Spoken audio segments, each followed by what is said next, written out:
I watched Jungkook sing at the World Cup on a laptop balanced on an upturned laundry basket because my desk was covered in albums I had not unboxed yet, and I remember thinking the basket was going to collapse and I would miss it.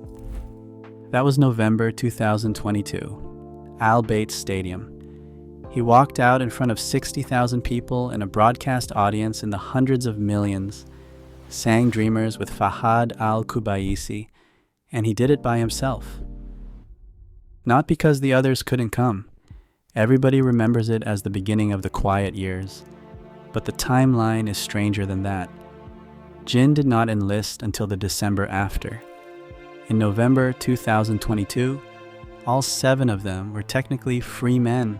They just weren't there. Busan had happened 5 weeks earlier.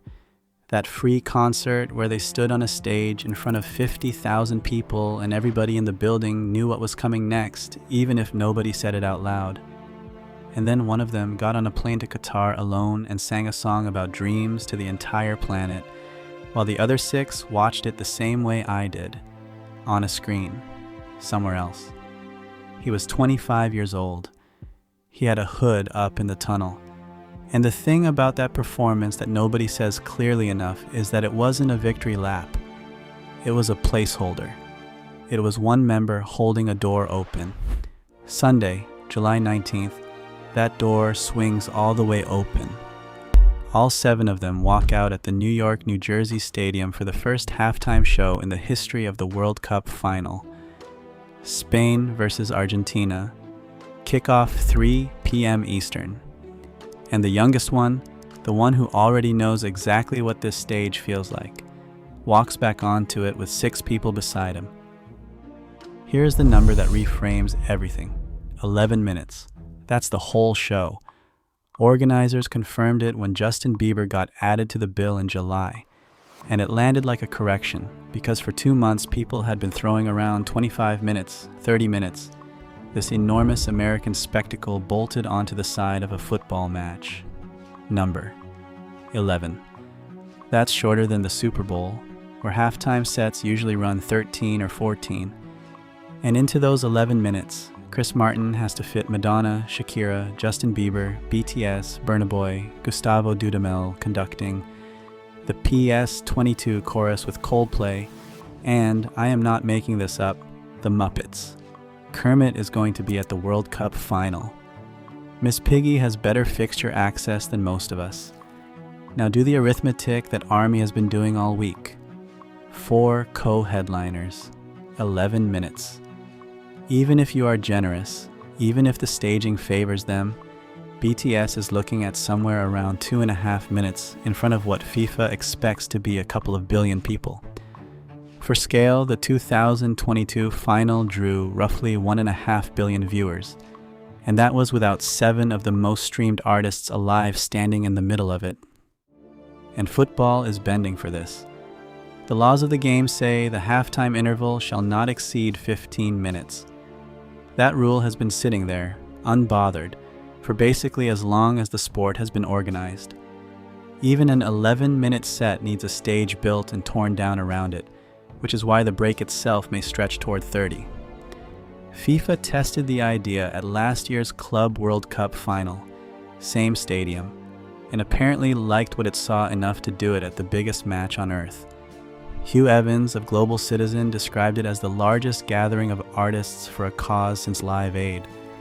He also said it could be the most watched 11 minutes of broadcast music in history. He might be underselling it. The lazy version of this story is that the World Cup validates BTS. It's backwards. Look at what they've already done this year, and the booking starts looking less like an honor and more like an inevitability. March 20th, ARIRANG. Their first group album since the quiet years ended, and it went straight to number 1 on the Billboard 200, which everybody expected. And then it stayed there for 3 consecutive weeks, which almost nobody did. Read that again if you've been following this channel for a while. 3 weeks. BTS have had number 1 albums since 2018. They had never once had a multi-week number 1 until this year. 13 years in.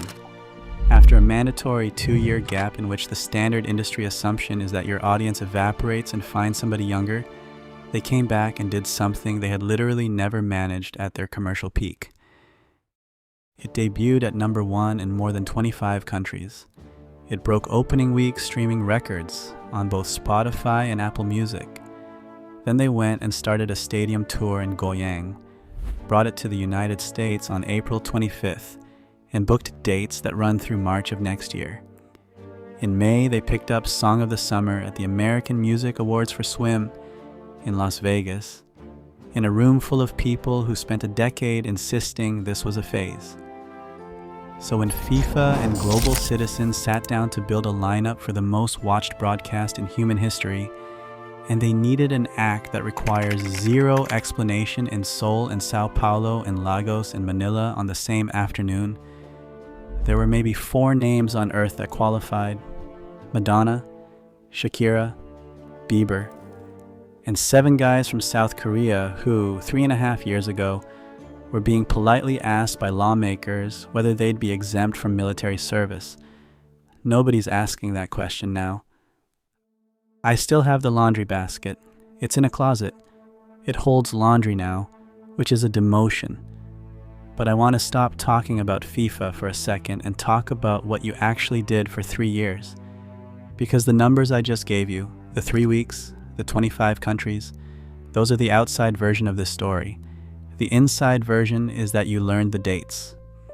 June 2024, Jin. October, J-Hope. And then a long stretch of nothing much, of soldier photos and handwritten letters and Weavers posts at odd hours, until June of 2025 when the last 5 came out: RM, V, Jimin, Suga, and the one from Qatar. By July, all 7 were in a room together announcing an album and a tour. If you were around for that, you know the specific texture of those years. The way a discharge date sat in your calendar next to a dentist appointment, like it was a normal thing to be tracking. The last time all 7 of them stood on a stage and played a full show together before any of that started was October 15th, 2022, Busan. It was free. 50,000 people, a beach city, and a set list everyone in that stadium understood was a goodbye that nobody was allowed to call a goodbye. 5 weeks later, Jungkook was in Qatar by himself. That is the actual distance being closed on Sunday, not Seoul to New Jersey. Busan, October 2022, to the New York, New Jersey Stadium, July 19th, 2026.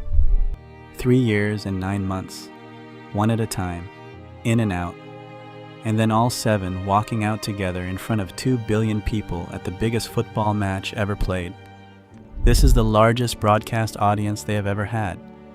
Bigger than the Grammys, bigger than the United Nations, bigger than the stadium tour they're in the middle of right now.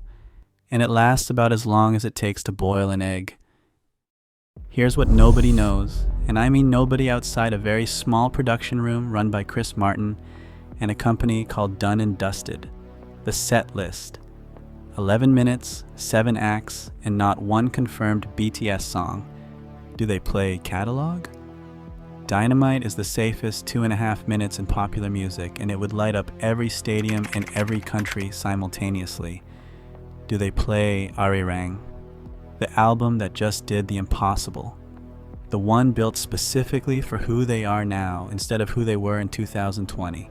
Or, and this is the one I keep circling, does Jungkook get a bar of Dreamers? 4 years later, same tournament, different continent, 6 people behind him this time. They haven't said. They're not going to say. The show is being produced by Global Citizen with Live Nation. It airs on Fox in English and Telemundo in Spanish and Peacock. Kickoff is 3 p.m. Eastern. And FIFA hasn't even announced the precise moment the halftime break starts. Though if you want to plan your afternoon, Spain and Argentina should be walking off around 5 to 4 Eastern, give or take stoppage. 50,000 people are going to watch it on the Great Lawn in Central Park, and every ticket sold at this tournament put $1 into an education fund that's already past 50 million and headed for 100. 2.5 minutes. 2 billion people. No hints. I don't know what they're going to play. I know that the last time one of them stood on a World Cup stage, I watched it on a laptop on a laundry basket in a room full of unopened albums, alone, at an hour that made no sense in my time zone. And I know that when he finished singing, I sat there and did not move for a while. On Sunday, the basket is staying in the closet. The laptop is staying shut. Whatever happens in those 11 minutes is happening on the biggest screen I own, at 3 in the afternoon, with the sound up. The way you watch something that took 3 years and 9 months to arrive. 7 of them this time.